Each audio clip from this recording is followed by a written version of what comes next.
হরে কৃষ্ণ। নমস্কার বন্ধুরা, ধর্মীয় ব্রতমালায় আপনাদের সকলকে জানাই স্বাগত।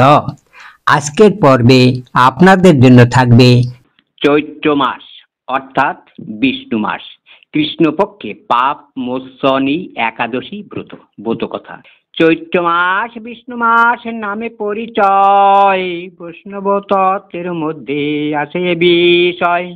চৈত্র মাসে কৃষ্ণপক্ষে একাদশী হলে তাকেই পাপ মোচনী একাদশী বলেন। যুধিষ্ঠির শ্রীকৃষ্ণের সংবাদে যা রয়, ভবিষ্যতের পুরাণে আছে সে বিষয়। মহারাজ যুধিষ্ঠির শ্রীকৃষ্ণকে কন, চৈত্রে কৃষ্ণা একাদশীর বিধান কেমন? এই ব্রত করা হলে ফলে কোন ফল? ব্রতের মাহাত্ম্য সহ বলিবে সকল। যুধিষ্ঠিরকে শ্রীকৃষ্ণ বলেন তখন, সব কথা বলে যাব করিবে শ্রবণ। প্রাচীন কালের কথা মান্ধাতা জন লোমশ মুনির কাছে এই কথা কন।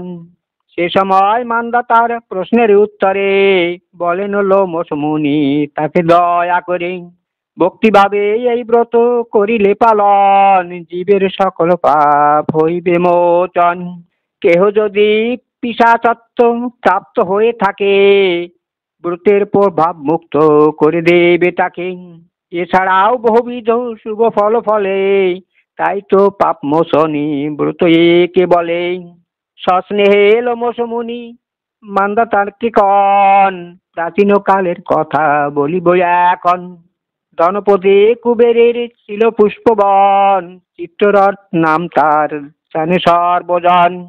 সেখানে চির বসন্ত সদা সর্বক্ষণ, পুষ্পগন্ধে কেড়ে নিত সকলের মন।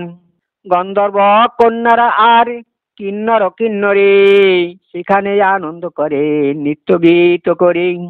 মহানন্দ উপভোগ করিবার তরে, স্বর্গের অপ্সরীগণ আগমন করে।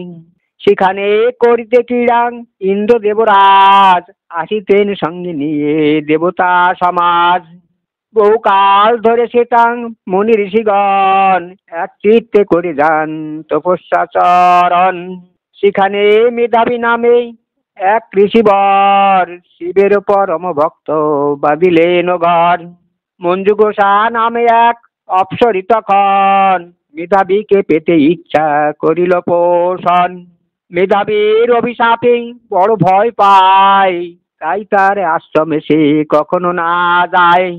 ঋষির আশ্রম থেকে এক ক্রোশ প্রায়, মঞ্জু ঘোষা ঘর বেঁধে বাস করে যায়। নিজ গৃহে বিনা যন্ত্রে ধরিত রাগিনী, গাহিত মধুর কণ্ঠে বসে একাকিনী। একদিন মঞ্জু ঘোষা করেছিল মন, ঋষির আশ্রমে গিয়ে দেবে দর্শন। ঋষির নিকট যাবে মন করে স্থির, সজ্জিতা করিল তাই নিজের শরীর। গন্ধদ্রব্য পুষ্পমাল্য চন্দনে ভূষিতাং, বহুবিধ অলঙ্কারে হয়ে সুশোভিতাং। কামবানে প্রপীড়িতাং সঙ্গীতকারিণী, মঞ্জু ঘোষা চলে যেন মরালো গামিনী। ঋষিকেশে তার রূপ করাতে দর্শন, আশ্রমের দিকে তাই করিল গমন। কামবানে মুগ্ধ যদি ঋষি বড় হন, তাহলে মনের ইচ্ছা হইবে পূরণ। মঞ্জু ঘোষা চলে যায় আশ্রমের কাছে, মনে ভাবে ঋষিবর সেখানেই আছে।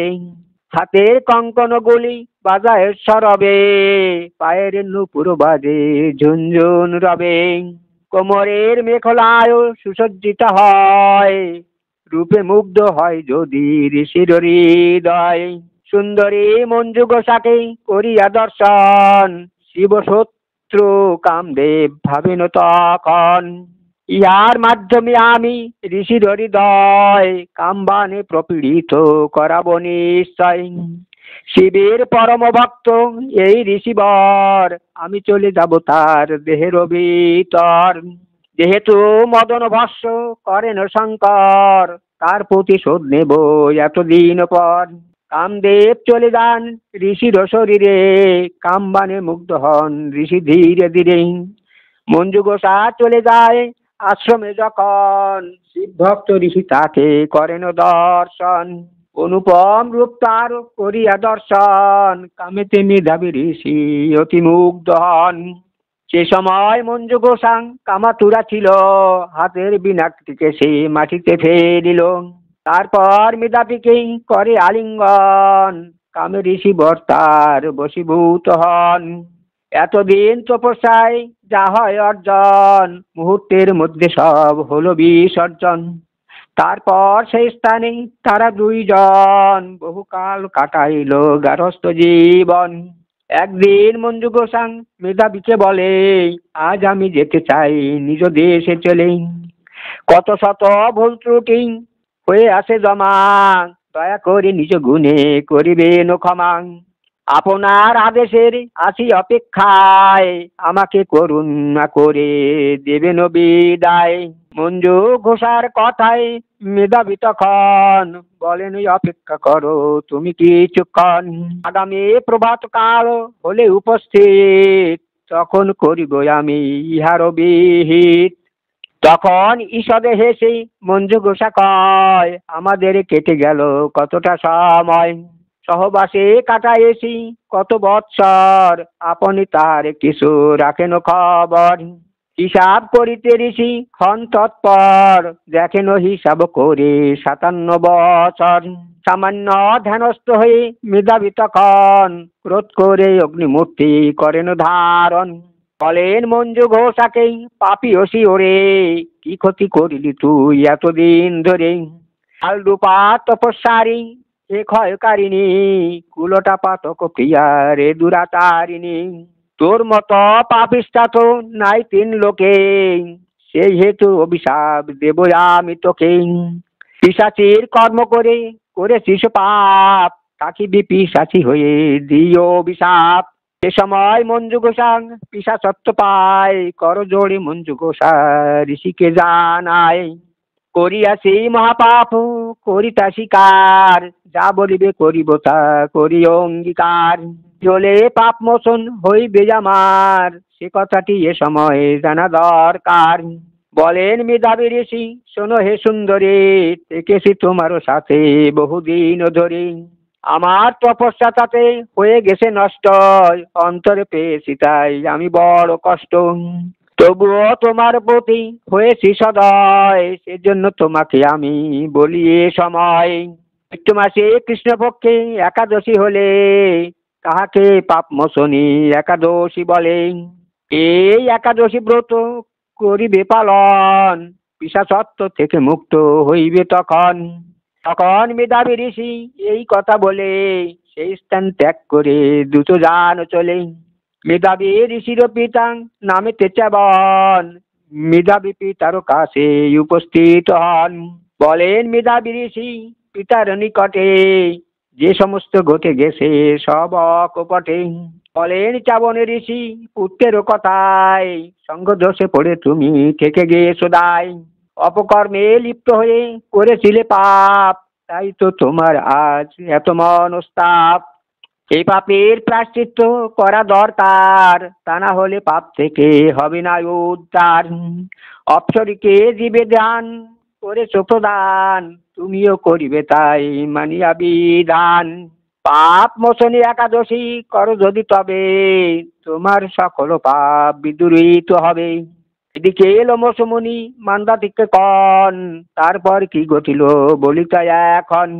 মেধাবী পিতার কথা করিয়া শ্রবণ, সেই একাদশী ব্রত করিল পালন।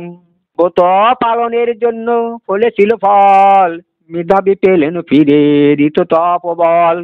মঞ্জু গোসা সেই ব্রত করিল পালন, তার পিশাচত্ব দূর হইল তখন। তারপর দিব্য দেহ করিয়া ধারণ, পুনরায় উত্তরলোকে করিল গমন। বলেন যুধিষ্ঠির কি, কৃষ্ণ আবার পাপ মোচনী একাদশী করা দরকার। এই একাদশী ব্রত যে করে পালন, পূর্বকৃত পাপ তার হবে যে খণ্ডন। এই ব্রত কথা কেহ করিলে শ্রবণ, করিলে গুণকীর্তন অথবা মনন, তার জন্য প্রাপ্ত হবে পুণ্য ফল যত, সহস্র গোদানেও পুণ্য নয় তত।